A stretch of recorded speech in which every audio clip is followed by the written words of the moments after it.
guys, this is Jessie and Stacy with Chapter Chicks, and we are here to do Novel Notions 9. Originally, when we started doing Novel Notions, we wanted to get into in-depth discussions about books, and that kind of turned into more doing the genres of, like, the different characters. The mythical creatures. The mythical creatures, that's what it is. And do you not watch the Novel Notions, Jessica? we had this whole list of Novel Notions that we had thought of before that, so we wanted to get back to doing some of those along with the mythical creature ones. The mythical creatures was actually a requested video from one of our subscribers. We're going to be talking about the book pet peeves, things that if are in the book are automatic turn-offs and you don't want to read the book anymore, or just things that make you dislike a book because it has to do with it. Yeah.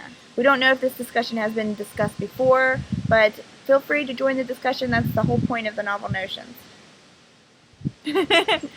Done. I can't see this. Okay. I'll make it bigger. Was that yours? Is that yours? J is me.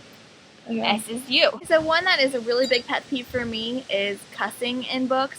And I don't mind it like here and there, but I really, really hate when characters use cussing all the time, or when authors use cussing in a character's dialogue to make them seem tougher, or I just don't like, because I don't cuss in general unless I'm really angry, and I think it's unprofessional to cuss. Unladylike? It's unladylike to cuss also. So I just don't really like hearing it and reading about it. One of mine is basically prostitution. Anything of that manner, anything that has to do with that, is an automatic turn off for me. If it's like a coming of age story to where like at the beginning they did and they learned their lesson in the end, it's just a turn off for me. I don't like prostitution, especially in a YA book. See, that doesn't bother me that much. It does me. I actually kind of would probably enjoy one where she's like learning her lesson. How wrong it is. Coming above it. As long as it didn't get too nitty gritty in the details. It probably would get nitty gritty in the details. It wouldn't have to. So one that bothers us both and bothers a lot of people that we know is overzealous girl talk. Yeah, because all girls talk like girl talk, even me and Jessie do, but sometimes when somebody's saying like or whatever, every other word, it gets a little annoying. Yeah, and it's like the characters that's all they talk like. Because everybody goes through spells of talking like that when they get something really excited, but when the character is just so ditzy the whole book, it really ruins the character. One that really bothers me is forced plot lines, and it's pretty much where you can tell the book needs to get to a certain point, and they make things that wouldn't happen naturally happen to get to that point. And I absolutely hate that. It's one of my least favorite things about a book. Like, say the girl needs to meet this guy somehow and her car breaks down, and that's like has nothing to do with anything else. Does that make sense? You know what I'm saying? Though you're not responding at all. Say it again. I don't know what I said. Forced plotline, like okay, like in I got a good example for you in The Iron Daughter. Chapter 21. I take back. I do not want your example. Like, say when two characters you want to kiss, and you know they're going to kiss, but the plot line forces them to kiss in an unrealistic situation. Yeah, I explained it. How was it? I just couldn't come up with an example. Something with a car? You said something with a car. No, that was an example. I explained it before I heard the that. explaining part. You didn't listen to my car example. I heard part of the car example. Another one of mine is drug abuse. I'm not talking about teenagers experiencing it for the first time, because that doesn't bother me, but people who are addicted. Like, seriously addicted. And like adults. Yeah, who and should know better. And do disgusting things to get their drugs. I don't prefer to read books like that either, but like I don't feel like if I came across a good book, it would turn me away from it. One that bothers us both is bad editing. Yes! It's so awful. That's your only job. Your only job is to edit the book, is to know how sentences are supposed to form and what words are supposed to be spelled like. Seriously. Get your head in the game. I really don't like, this has to do with bad editing, is when a book does not flow well. So much stuff going on in the author's head, and sometimes they might not see that the book is not reading well, that it's not flowing well, and that's the editor's job to come in and say, you need to take this part out and that part out because it's not flowing well. Right. Also, about that, I think the authors get the bad rap when there's bad editing, and it's not the author's fault. Like, it's not their job to be good at spelling words and constructing sentences.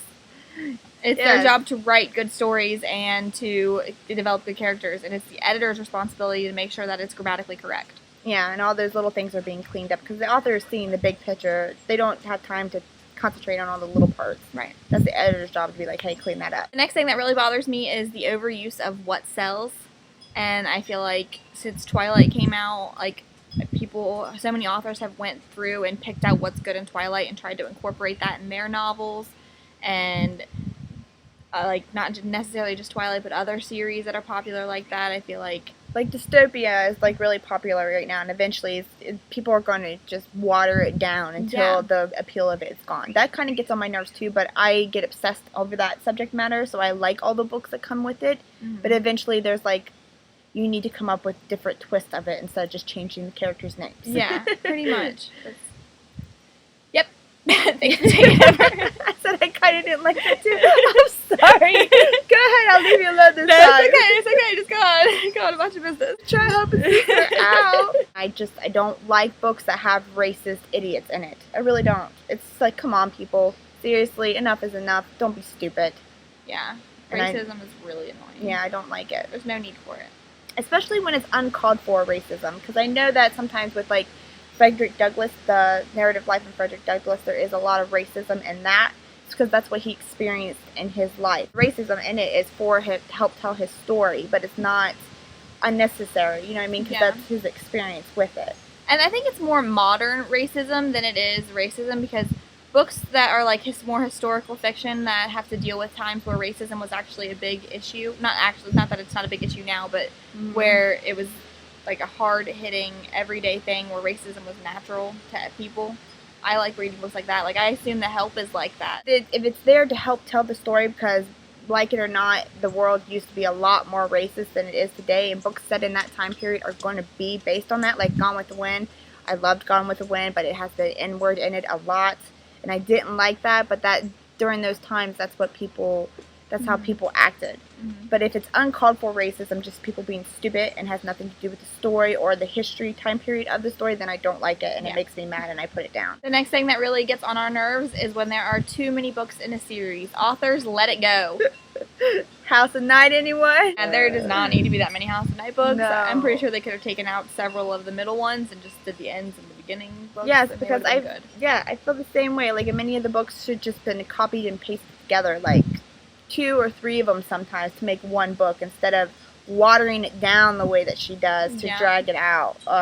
Awful. I feel like there's too many books in the Sweep series also, even though each of those are more interesting than the House of Night series because they're so tiny. But I feel like if she just made like them into one big book, it would have been better. As long as it's not filler books, like Cassandra Clare's books, she has many books in the series, but they're not fillers. Every book has a purpose and a meaning, and it adds to the story instead of just adding to her wallet. And it adds a lot to the story. It doesn't just add one thing. Like, I feel like every Kate Tiernan book adds one thing that happens. Another one that we don't like is a love octagon. House of Night, anyone? 2 love interests is one thing, maybe even 3 on rare occasions if it's done right. But more than that, people you don't need that many love interests. Seriously, you need to cut back. I don't think I've ever had a crush on more than 2 people ever. Have you? I only had a crush on like one person at a time. I think when I was in 5th grade, I had a crush on 2 of my best friends. And that's the only time. Yeah. I would love a love triangle though. I kind of did have a little love triangle going on back in the day. But I was like 12 when it was happening, so it wasn't as much fun. Not nearly as much fun. But yeah, you don't need that many love interests. Cut it down. It's just silly. And it takes away from the story. No one cares. It really does. When you're like, oh, I love you so much, and then 10 pages later, I love you so much. It's not good. Zoe Redbird. Get your head in the game. Those are the biggest pet peeves that we could think of with We books. have many of them.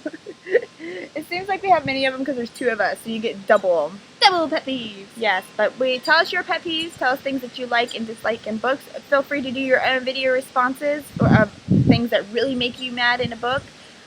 Please don't take any offense to anything we said when it came to the hot topics. It was meant in the nicest, sweetest way, so yeah. We're innocent. We're innocent. And this notion was for you. Yeah. Bye, guys.